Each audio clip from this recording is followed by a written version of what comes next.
Happy Lord's Day, everybody. It is good to see everybody. Today we are going to start looking at Paul's letters to the brothers in Corinth. Now, for our sermon this week, I want to start with a question. What does it mean for us to relate the scriptures to our circumstances? Because all of the epistles had an original audience, and that original audience was not us.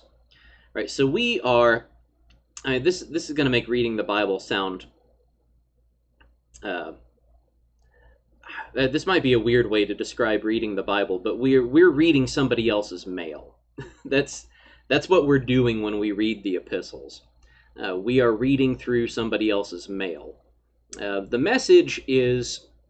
We understand that the message is ultimately preserved for the benefit of the church through all time, but it is preserved in a form that was originally written to a specific particular audience. And so as we approach any text in the scripture, particularly an epistle that is intended for a specific group of people, we have to ask ourselves, well, how do we read that scripture, and how do we read it in such a way that we follow it? Right? What's it mean for us? How do we relate to the scriptures? How do we take, because what we're doing, how do we take the horizon of our understanding and our experience and make it meet up with the situation of a biblical audience so that we can rightly divide the word? Right. Now, with the two letters to the Corinthians, the process, I think, is somewhat easier compared to some other epistles of the New Testament. And I think you'll understand what makes it relatively easier for us to relate to 1st and 2nd Corinthians once you know a little bit about Corinth as it was in Paul's day. Because in Paul's day, Corinth was not a Greek city. It was a Roman city. Now, I mean, if you pull out a map and you look at Corinth, you think, that's in Greece. The ancient Greek city of Corinth had led a revolt in the time before Christ. Right? It was the head city of the Achaean League, and Rome put down that revolt hard. So hard, in fact, that Rome completely destroyed the Greek city of Corinth, and it hauled the entire population away as slaves. It was a massive, massive number of slaves that they took captive back to Rome. So the Corinth that Paul knew was not Greek Corinth. It was a Roman colony established during the time of Julius Caesar and dedicated to his honor. In fact, that was formally part of the city's name, was in the honor of Julius Caesar. Caesar initially populated the colony with Romans, tradesmen, military veterans, other freedmen. Right, not necessarily high-class people. Remember, freedmen in the Roman Empire was just a step above slave. And so there was no established hierarchy in the new colony. There's no landed aristocracy in Roman Corinth. Anyone could make it in Corinth. And because of that, the colony drew tons and tons of immigrants, particularly Jews and other Easterners, people from the eastern part of the Roman Empire, because Corinth was seen as a land of opportunity. And there's a lot of reasons for that, not least of which is that it completely lacked, again, any landed aristocracy. Or you go to a place like Rome, you already have an entrenched power structure. You've got the emperor on top, and you have the Senate, and you have all of these. The houses of Rome are already long established, and you're not really going to be able to break into that power structure. Doesn't matter, how hard you hustle. Doesn't matter how much money you make. Doesn't matter what kind of connections you make. You are not going to be part of the upper echelon in Rome. In Corinth, anyone can be part of the upper echelon if, well, if things play out a certain way. And at this point, perhaps you can begin to see why the situation in Corinth should be relatively easy for us to understand today, why making our horizons match up with the horizons of Corinth is a relatively easy thing. Right? Again, Corinth was a colony. It was attractive to immigrants. It was seen as a golden land of opportunity. It was a place where anybody could make it if they worked hard. Right? The similarities extend even beyond that. Another thing that made Corinth a land of opportunity was its wealth, and that depended greatly upon its geography. Right? So if you look at a map of Achaia, Corinth is situated at a crossroads, connecting the eastern and western parts of the Roman Empire, and to a lesser extent the northern and the southern parts. Right, it is a major, major port city. In fact, if you look at this map, you can see Corinth is situated very close to two important bodies of water. You have the Corinthian Gulf, and on the north side of it, and you have the Saronic Gulf on the east.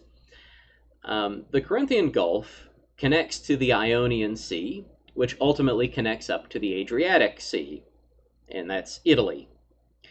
So, if you headed out of Corinth from, I forgot the name of its little port town to the north of it, but the port was just about a mile north. And if you left out of Corinth that way, you had access to the Italian peninsula. You had access to Rome. If you went out of Cenchreae, the port town to the east of Corinth, out into the Saronic Gulf, that leads you out into the Aegean Sea. It leads you out into the wider Mediterranean. That leads you out into the entire eastern half of the Roman Empire. So it's a major, major port city. It becomes a strategic center for the Roman Empire. In fact, that's what Julius Caesar intended for it to be. He founded the city because of its strategic location.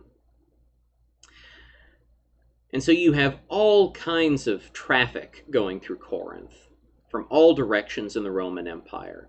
It becomes a hub, and hubs are always insanely wealthy, all the time. And on top of its strategic location, Corinth also had great stores of natural resources. The land had an almost limitless supply of usable clay, which was an important commodity in antiquity. It was extracted for making pots, for making roof tiles, for making all manner of other things, including things used in the worship of idols. So Corinth had huge, huge stores of usable clay. The city also had an excellent supply of fresh water and a decent amount of arable land, although probably not enough to fully maintain its population. It probably had to import just a little bit. But in this, again, we can see some pretty striking similarities with our own situation. Right? Geography is destiny, and God has put us in a very good situation geographically. Right, we've got... in fact, we actually, for a long time, controlled the most important shipping lane in the world, the Panama Canal. We've got all kinds of natural resources. We are very, very well located. And so we have an insane amount of wealth. Right? As a global commerce hub, we are insanely wealthy. Corinth had some other things going for it as well. Corinth also hosted the Isthmian Games. These occurred every other year. So the year before the Olympics and the year after the Olympics. The Isthmian Games were held in Corinth. And so this city, Corinth, was always booming. And the boom just got even bigger every other year as you had these flocks of tourists coming to see the Isthmian Games. So because of its situation, Corinth had a bustling and prosperous service economy. And it was a place that was especially profitable for merchants. We see that, by the way, reflected in Paul's ministry in Corinth. All right, turn to Acts chapter 18, where we see Paul first go to Corinth. We'll read the first 4 verses. After this, Paul left Athens and went to Corinth. And he found a Jew named Aquila, a native of Pontus, recently come down from Italy with his wife Priscilla, because Claudius had commanded all the Jews to leave Rome. And he went to see them, and because he was of the same trade, he stayed with them and worked, for they were tent makers by trade. And he reasoned in the synagogue every Sabbath, and tried to persuade Jews and Greeks. So with the constant influx of new people, and the need for even greater housing during the Isthmian Games, Paul could remain pretty self-sufficient. Right? Being a tent maker in Corinth puts you in a decent position. It doesn't make you rich by any means. Tent making in antiquity requires really hard, sweaty work. Doing a lot of leather working with canvas, working with other skins. It's hard work. It's not the kind of work, again, that's going to make you rich. But Paul could remain self-sufficient while he was in Corinth because of all of this traffic coming in. There was plenty of room for merchants and tradesmen like Paul and Aquila and Priscilla. In fact, again, it's telling that all 3 of them can work together out of the same shop, producing tents, and have plenty of business to occupy the 3 of them. And by the way, this is going to become a point that's important later on, that Paul remains self-sufficient while he's in Corinth. We're going to have more to say about that. But based on what we know about Corinth, it is likely that the Corinthian economy had plenty of space for tradesmen like Paul, Priscilla, and Aquila. Not just tent makers, but people of all kinds of trades. Being so central for tourism, for trade, for all other forms of transport, including military transport, there was a great need for services of all kinds, right? If you were a boatwright, if you made clothing, you were a tailor, if you wanted to run, a restaurant or a tavern or something, you could do just about anything and make a good living in Corinth, and it didn't matter who you were. So when you combine all of these things, when you've got the Roman culture, because again, remember, it's a Roman colony populated initially by Romans. You've got Roman culture. You've got a lack of any aristocracy. You've got a bustling market economy. You've got immense material wealth. You get a city that promotes entrepreneurialism, self-sufficiency, individual autonomy, a concern with maintaining one's rights. In other words, you get a city that is very American, right? I mean, it's, again, obviously it's a Roman city, but it's very familiar to us because the culture of Corinth is very close to the kind of culture that we have created for ourselves in the United States. All right, and we've got all kinds of evidence that these kinds of concerns were important in Corinth because they bled into the church constantly. So, for example, we see evidence in 1 Corinthians chapter 6, where Christians in Corinth are taking each other to court, ostensibly to maintain their rights. And Paul tells them that as Christians, it would be better for them to accept being wronged than to take a brother to court and wrong him at court. They were concerned with maintaining their rights. And in fact, I don't know if people outside of the United States have these kinds of discussions about 1 Corinthians 6. But I remember being struck I don't remember what age I was. I was younger, I was still living at home.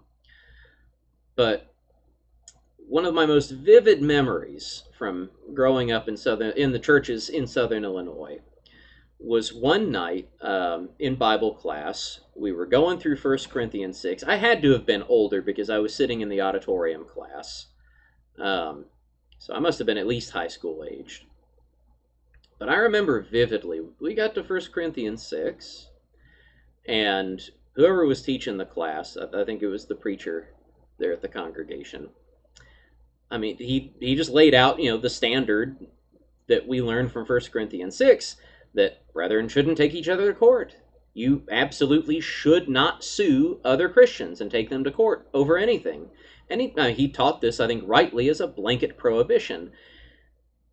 And then the unimaginable happened. What I considered to be unimaginable at the time happened.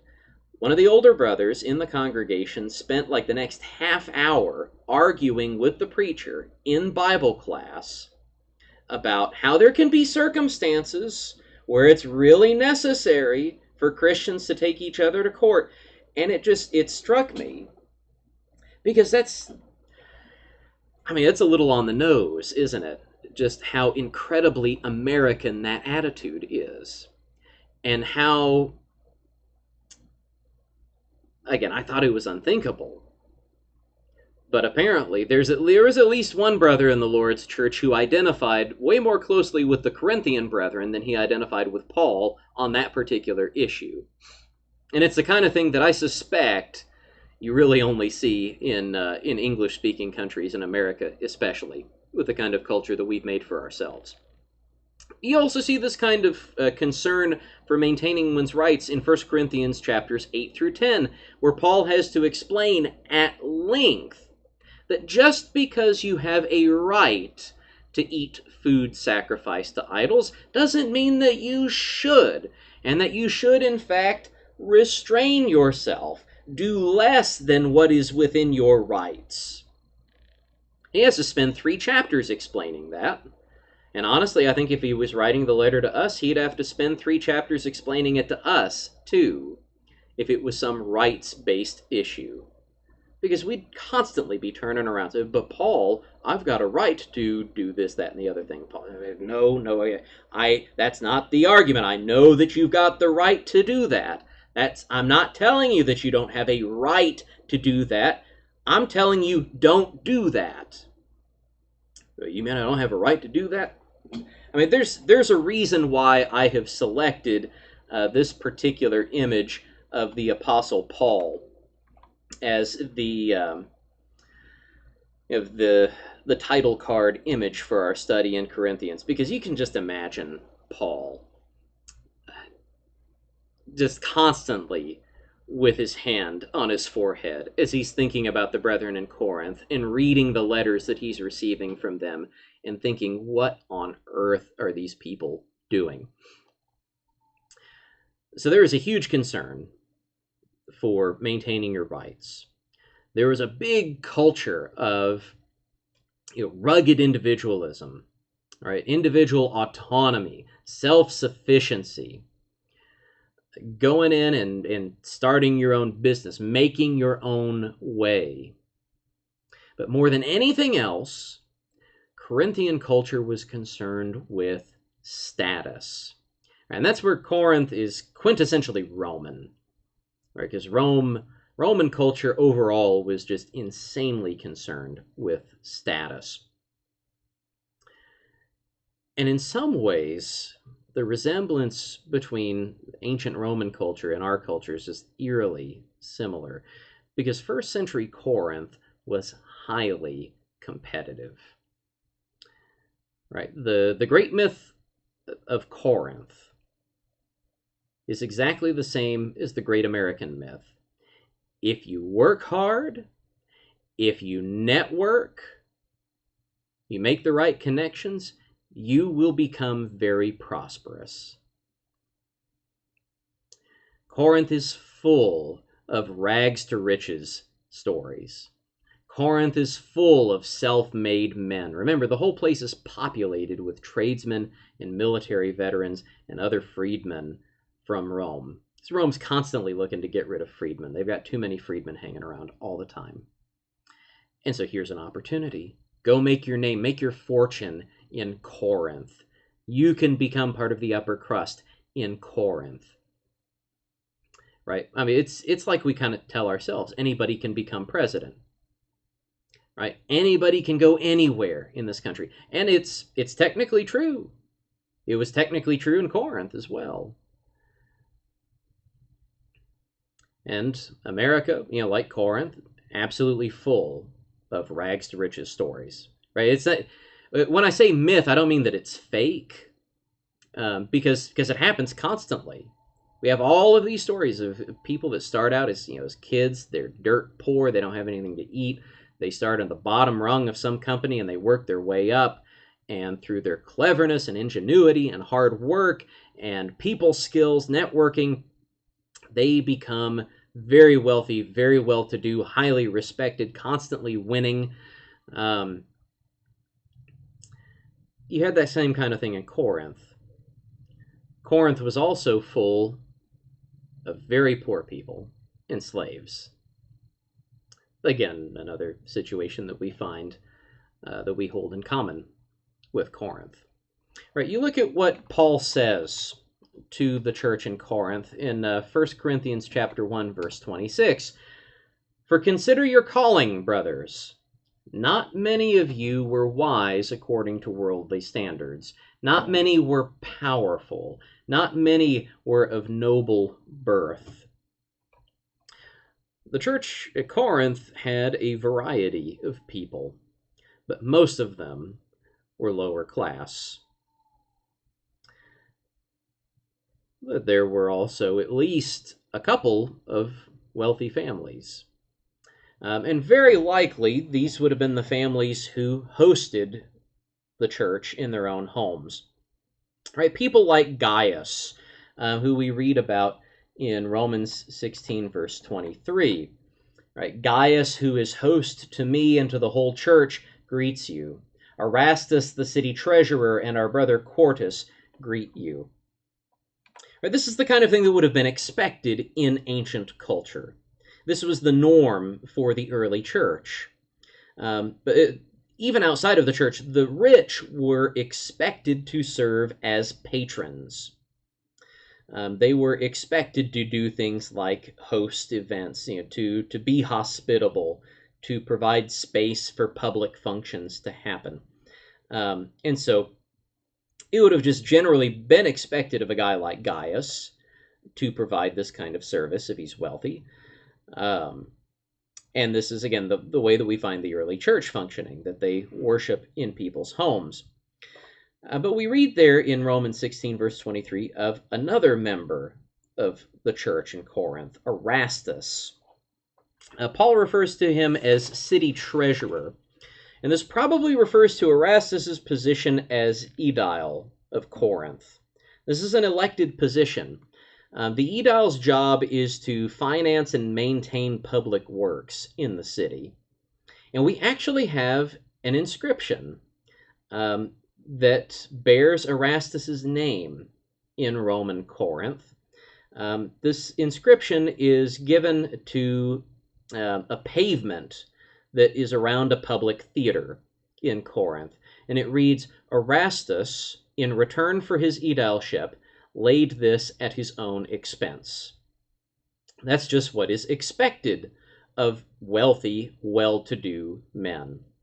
And so Erastus, this is almost like a campaign pledge, right? This is, at least this is the way that politicians treat campaign pledges today, right? You vote me into public office, and you scratch my back, I'll scratch your back, right? Erastus, in return for his position as aedile, engages in this patronage by funding a public pavement around a public theater. Wealthy people engaged in patronage in the ancient Roman culture because it was considered a high honor. It was a mark of high status. Right? It was, and it's it's one of the ways that in society you keep the rich accountable. That you make it a status marker for them to pour their wealth into some kind of public work. And so we find first off that Corinth has at least a couple of wealthy guys like Gaius and Erastus, probably a few more than that, probably a few wealthy families at the church in Corinth. And we obviously find evidence that these high status brethren in the church are concerned with maintaining and cultivating their high status. In fact, this leads to all kinds of church politics, including factionalism, which we read about in 1 Corinthians chapter 1. There's also this huge tension that they have with Paul. Right? As we read in Acts, Paul made his own way as a tent maker. And we read elsewhere, Paul says himself that he refuses to take any patronage from the church in Corinth. Now, what's funny is that Paul's not as he doesn't just do this on principle. This isn't something that he does everywhere that he goes. There are lots of places that he will accept money from, but he won't accept money from the brethren in Corinth. There's a reason for that. And it actually specifically has to do with why, as we'll read through 1st and 2nd Corinthians, we will see that the churches in Corinth are in a lot of tension with the Apostle Paul. And part of it centers around Paul's refusal to take patronage. This was just not the way that you did things in ancient Rome. If you were an orator, a public speaker like Paul, you were expected to do it professionally. So you didn't have some kind of side hustle. You didn't moonlight as a tradesman. Or you didn't work some low-class, sweaty job like tent making. That reflected poorly on your patrons. That reflected poorly on whoever you're speaking for and whoever you're speaking to, at least from a worldly Roman perspective. But this worldly Roman perspective had evidently seeped into the church in Corinth, because we find it becoming a major, major sticking point between them and Paul. All right, what they expected was you speak, first off, you accept patronage. Your job is to be a public speaker. Your job is to be an orator. And so you let some rich guy pay you to be the orator, to be the speaker. Now, of course, that comes with the built-in expectation of reciprocity. Again, you scratch my back, I scratch your back. I fund you, you say things that make me look good. You kind of toe the party line. And if you were a professional orator, you were expected to speak according to the standards of Roman rhetoric. You were supposed to be well-spoken. You were supposed to ordain your speech, or to ornament your speech, rather, with various figures of diction, figures of thought, things. Ancient Greeks and Romans made whole big studies out of ways that you can adorn your speech. Paul didn't do any of these things. We find it coming up again and again through both letters. And in fact, Paul makes a point of saying that, I came to you in folly. I didn't come to you with powerful words. I didn't come in any kind of impressive way. I came to present the gospel. Right, but this lack of rhetorical professionalism is a major, major sticking point in 2 Corinthians. It dominates a huge chunk of the letter. Paul refuses to play by that game because it absolutely undermines the gospel.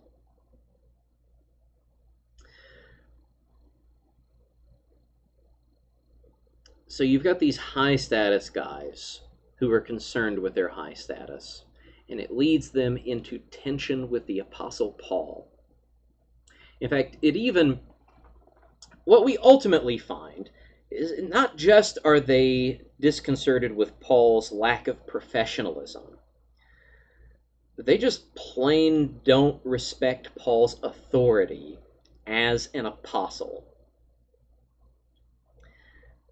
And I want you to just consider for a second, what if we What if we uprooted ourselves from our American context and planted ourselves in Corinth? Take any number of American congregations and plant them in first century Corinth, and you have the Apostle Paul coming in. And again, imagine that you don't have like 2,000 years of respect for the Apostle Paul built into your religious DNA. Now you just got this stubby little, dirty little, sweaty little Jewish guy who comes into your church and bosses you around and doesn't respect your rights. He's not professional at all. He stinks, again, because he's sweaty all the time, because he's a tent maker, because he won't take patronage like a normal person. And he's telling you how to run your life. He's telling you how to run your church. He is ignoring your status. You are an important person in Corinth, and you made your own way in the city. You came to the city without 2 drachmas to rub together, right? But you worked hard and you were clever, and now you are a respectable person with an important name. You fund public works. You host the church in your own house. And now this little guy, Paul, comes in and is going to try to boss you around and doesn't respect you. All right, if you put the right American Christians in that circumstance, you better believe we would absolutely behave in the same way. Because you look at the way we behave in America today. How many people who claim the name of Christian absolutely disrespect the authority of the Apostle Paul, even with 2,000 years of respect for the Apostle built into our religious DNA? We still do it. You still see these just dumb, outrageous arguments particularly between theological liberals and theological conservatives, about whether or not Paul is presenting the same faith that Jesus of Nazareth is in the Gospels. They try to draw this huge distinction between the religion of Paul and the religion of Jesus, because they don't want to listen to Paul. And so many of us don't want to listen to Paul, right? You hit the right spot, the right issue in Paul. It's guaranteed there's something in Paul we would rather not hear him say. We would rather not listen to his authority. And Corinth is that. We also find plenty of evidence in our epistles that lower class brothers in Corinth were treated as lower class by the upper class brothers. Now, this is reflected most strikingly in their perversion of the Lord's Supper in 1 Corinthians chapter 11. If they were meeting in somebody's home, and they very likely were, and if this is a typical Roman-style home built in Roman Corinth, again, it very likely is, then probably what's going on is they end up getting divided into a couple of different rooms. Excuse me. And we'll talk about more of the historical details once we get to to 1 Corinthians chapter 11. But very likely what would have happened is they would be divided into separate rooms according to their social status. You would have all of those in the upper class in one room enjoying a more sumptuous Lord's Supper, and those of lower status receiving something inferior, or, as Paul says in 1 Corinthians 11, sometimes nothing at all. And that division is almost certainly built on these differences in status and the concern with status in Corinthian society. They're absolutely obsessed with it. All right, it seems pretty galling to us today, and it should gall us.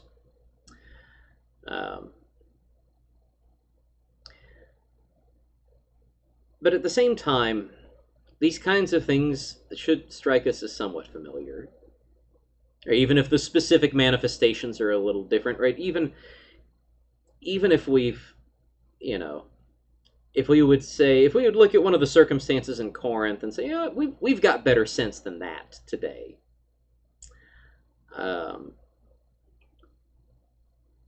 The motives and the attitudes behind things should be familiar to us. For example, have you ever seen an elected official like Erastus at worship in the churches of Christ? I have. I've worshipped with at least one mayor of a town, and it is extremely hard to not let that kind of thing get to your head. Now, today, we at least, I guess usually, mostly, have enough sense not to shove poor people off into separate rooms, or to give poor people an inferior seat, like James talks about in his epistle. But we're nevertheless given to make status judgments in the church. Right? We know it happens. And I'm not trying to point like any specific fingers or anything. I'm talking about a problem that is of a general nature, because it's something that's so pervasive in American culture, based on things like our clothing, on the cars that we drive, on the kinds of houses that we live in, and other kinds of material status markers. I've seen it happen way too many times to say otherwise, that we generally are very distrustful of very poor people. I've even seen a person leave a congregation over that congregation giving a needy brother $50 to cover a need. $50. That's nothing. That is it. Well, that's nothing from a certain point of view, right? If you're not very, very low class, that's nothing. To a church with a decent amount of savings, again, $50 is a drop in the bucket. To a needy brother, that's everything.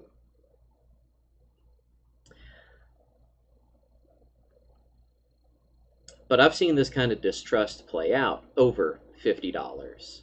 Given, again, not to an outsider, not to a stranger, but to a baptized believer, a brother in Christ, a member of the congregation.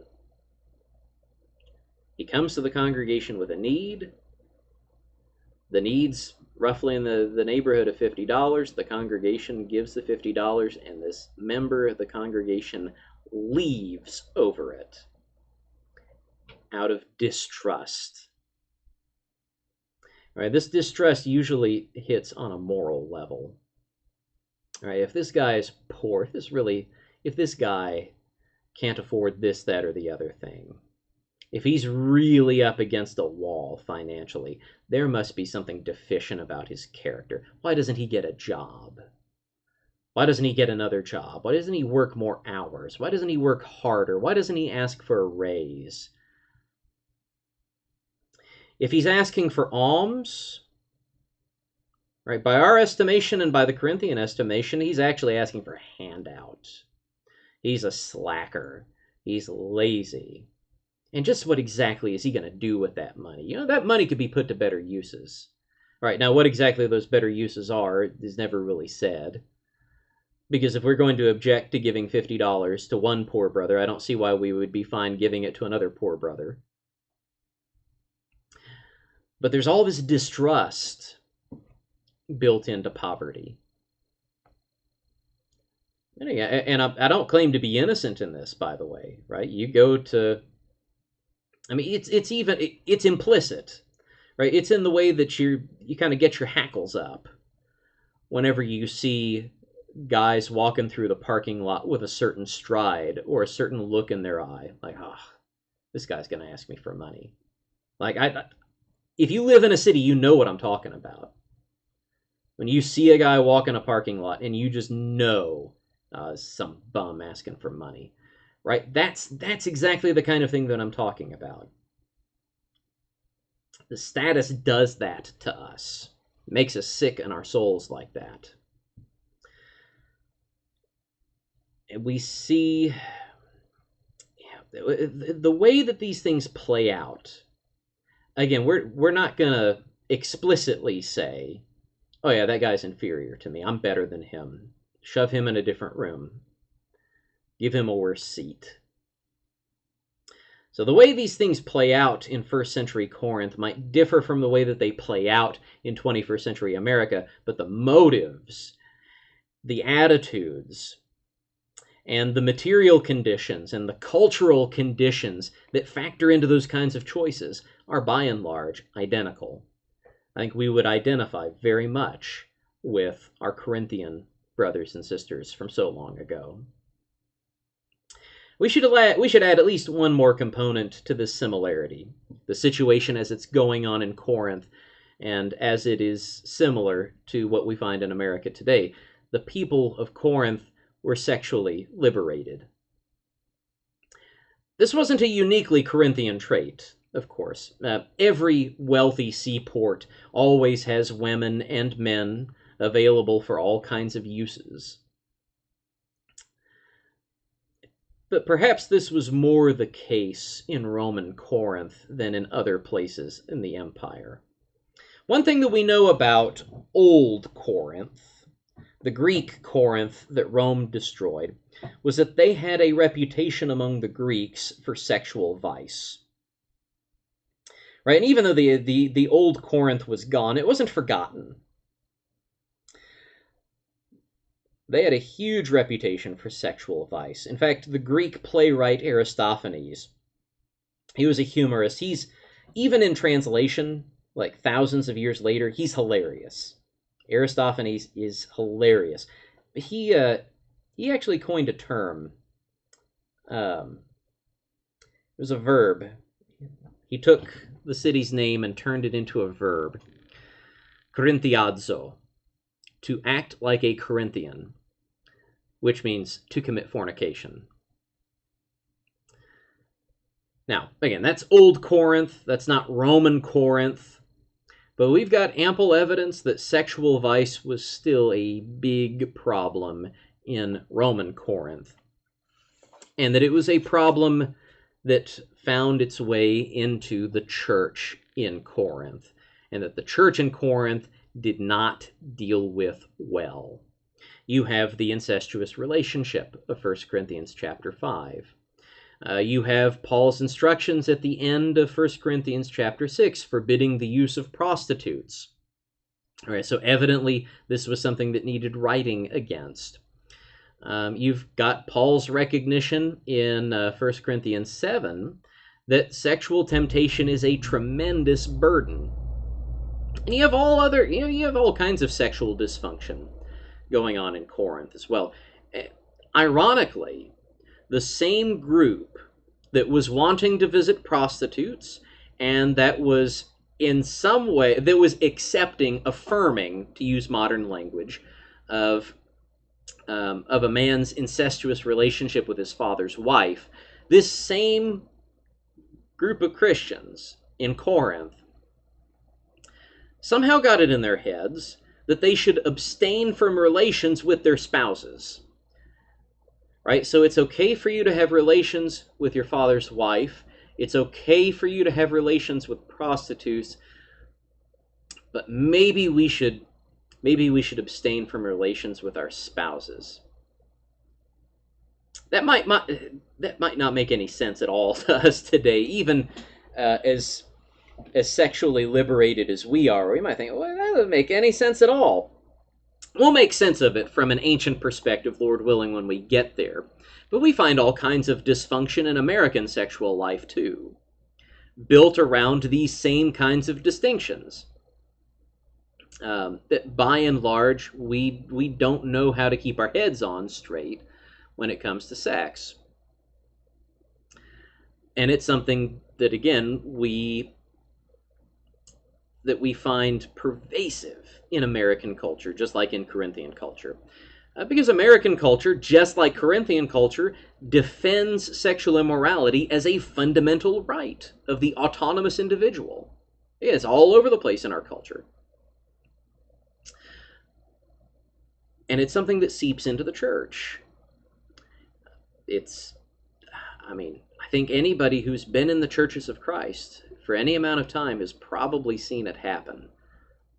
way, way more often than you would want to admit. I think, I mean, I'd have to think back. I think there's probably a couple of congregations that I've been to where this hasn't come up, but there have been more congregations that I've gone to where it has come up. You know, where someone in the congregation has been engaged in some kind of sexual immorality.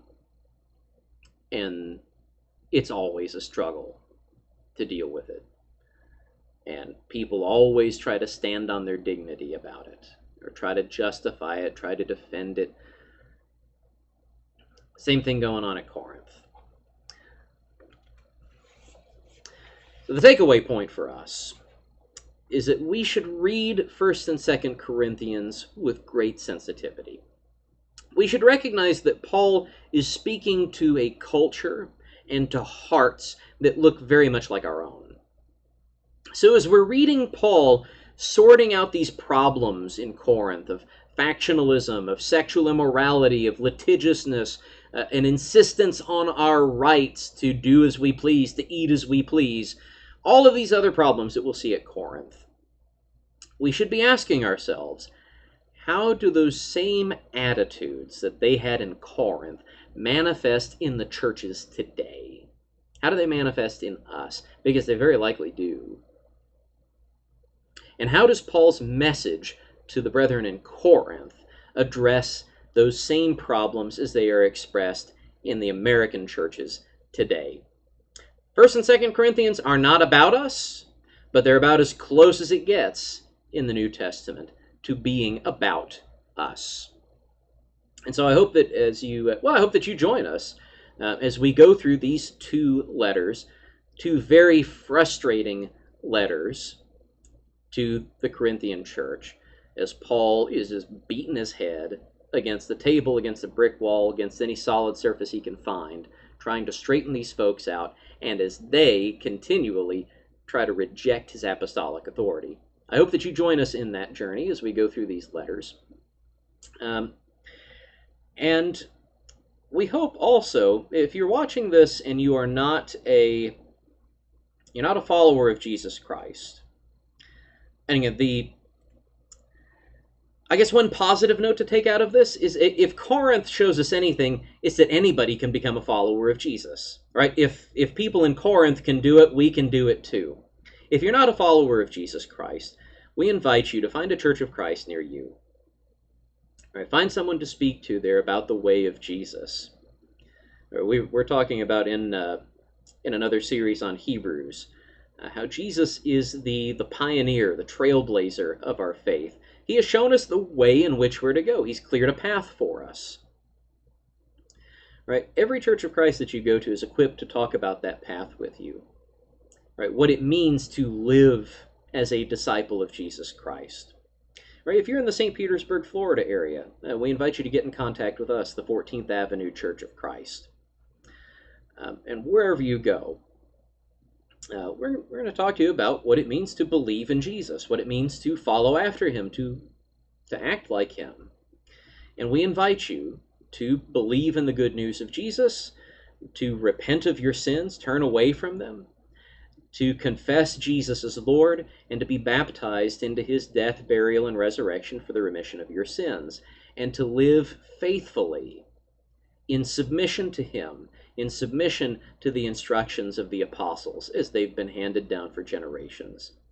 And all of this is material that we will delve into with gusto in 1st and 2nd Corinthians. So we'll break into 1 Corinthians chapter 1 next week, Lord willing. We invite you to join along with us. Thank you for joining us today, and I hope that today was instructive and informative. I pray that you've been edified by what we've talked about today, and we look forward to seeing you next week. Until then, take care. Bye-bye.